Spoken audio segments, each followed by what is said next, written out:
Hello friends, SRT किचनमध्ये पुन्हा एकदा आपलं मनपूर्वक स्वागत आहे. मेथीच्या भाजीपासून आज आपण एक अशी रेसिपी बघणार आहोत जी खायला खूपच स्वादिष्ट लागते आणि अगदी घरच्या साहित्यात बनवताही येते. मेथी पालेभाज्या असल्यामुळे पौष्टिकसुद्धा आहे. या रेसिपीमध्ये मेथीचा कडवटपणाही निघून जातो, त्यामुळे लहान मुलंही आवडीने खातील. आपण ही मेथीची रेसिपी नाश्ता, जेवण किंवा अगदी संध्याकाळच्या चहाबरोबर सुद्धा स्नॅक्ससारखी खाऊ शकतो. अशी ही मेथीची चविष्ट आणि पौष्टिक रेसिपी बनवायला सुरुवात करूया. मेथीची ही रेसिपी बनवण्यासाठी एका बाउलमध्ये 1 वाटी एवढी फ्रेश मेथी व्यवस्थित धुवून अशी बारीक चिरून घेतली आहे, ती घालून घेऊया. त्यामध्ये एक मध्यम आकाराचा कांदा असा बारीक चिरलेला आहे, तो घालून घेऊया. त्यानंतर एक मध्यम आकाराचा टोमॅटो चिरलेला आहे, तो घालून घेऊया. या भाज्या तुम्ही कमी जास्त प्रमाणात वापरू शकता. त्यानंतर 2-3 मिरच्या असे तुकडे करून घेतलेले आहेत, त्या घालून घेऊया. आणि 2 टेबलस्पून एवढं बेसन पीठ घालून घेऊया.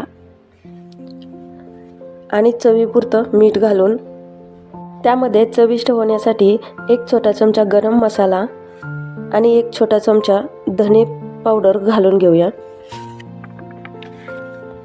त्यानंतर 2 चमचे दही घेतलेलं आहे, ते घालून घेऊया. दह्याऐवजी तुम्ही इथं लिंबाचा रसही वापरू शकता.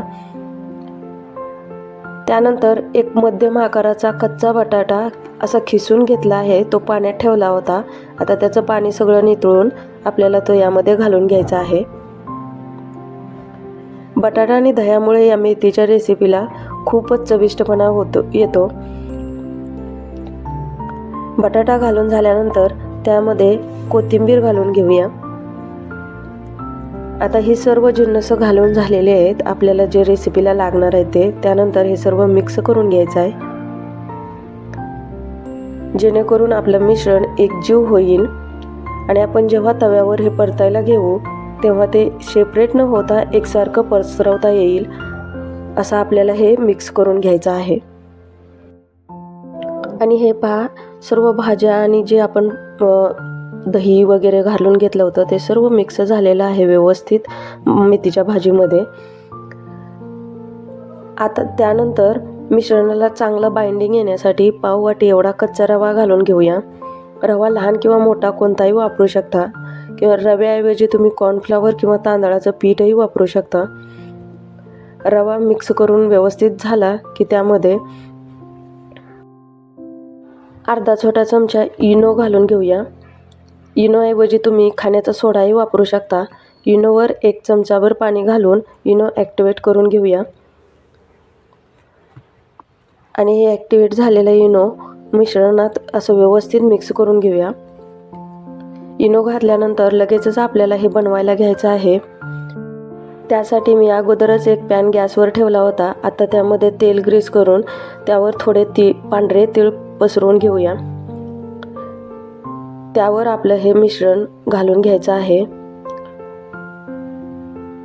चमच्याने असं व्यवस्थित घालून घ्यायचं. तुम्हाला जेवढं मोठं हवं आहे तेवढं मिश्रण घालून हे पसरवून घ्यायचं. मिश्रण घट्ट असल्यामुळे चमच्याने असं पसरवून घ्यायचं आहे. मिश्रण जेवढं हवं आहे तेवढं घालून असं पसरून झालं की त्याच्या कडा ज्या अशा बाहेर आलेल्या आहेत, मिश्रण आपलं घट्ट असल्यामुळे ह्या कडा अशा बाहेर आलेल्या आहेत, त्या ह्या चमच्याच्या साह्यानं असं कडा आतमध्ये घालून घेऊन त्याला गोल आकार देऊन घ्यायचा. हे पासा गोल आकार देऊन घ्यायचा. मध्यम गॅसवर आपल्याला हे भाजून घ्यायचं आहे. ही रेसिपी हेल्दी तर आहेच, पण खूप चविष्ट सुद्धा आहे, त्यामुळे लहान मुलं सुद्धा आवडीनं खातील. वरच्या बाजूचा ओलसरपणा कमी झाला की ते आपल्याला पलटवून घ्यायचं आहे. आणि हे पहा, वरची बाजू थोडीशी सुकल्यासारखी वाटते, तर आपण हे पलटवून घेऊया.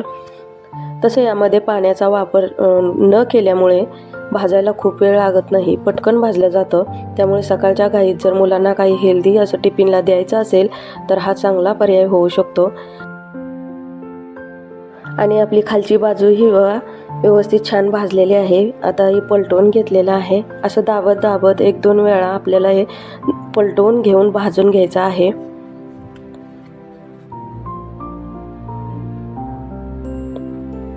अगदी घरात असलेल्या साहित्यात आपण ही रेसिपी बनवलेली आहे। तुम्ही ही रेसिपी एकदा नक्की बनवून बघा आणि रेसिपी तुम्हाला कशी वाटली तेही कमेंट करून सांगा। आणि हे पहा, दोन्ही बाजू आपल्या व्यवस्थित भाजून झालेल्या आहेत। आता हे आपण एका प्लेटमध्ये काढून घेऊया आणि बाकीचे राहिलेले सर्व बनवून घेऊया। आणि हे पहा, आपली ही मेथीची पौष्टिक आणि चविष्ट रेसिपी तयार आहे।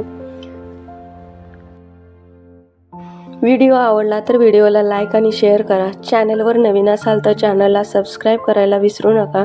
पुन्हा भेटू अशाच एका नवीन व्हिडिओसोबत। तोपर्यंत धन्यवाद।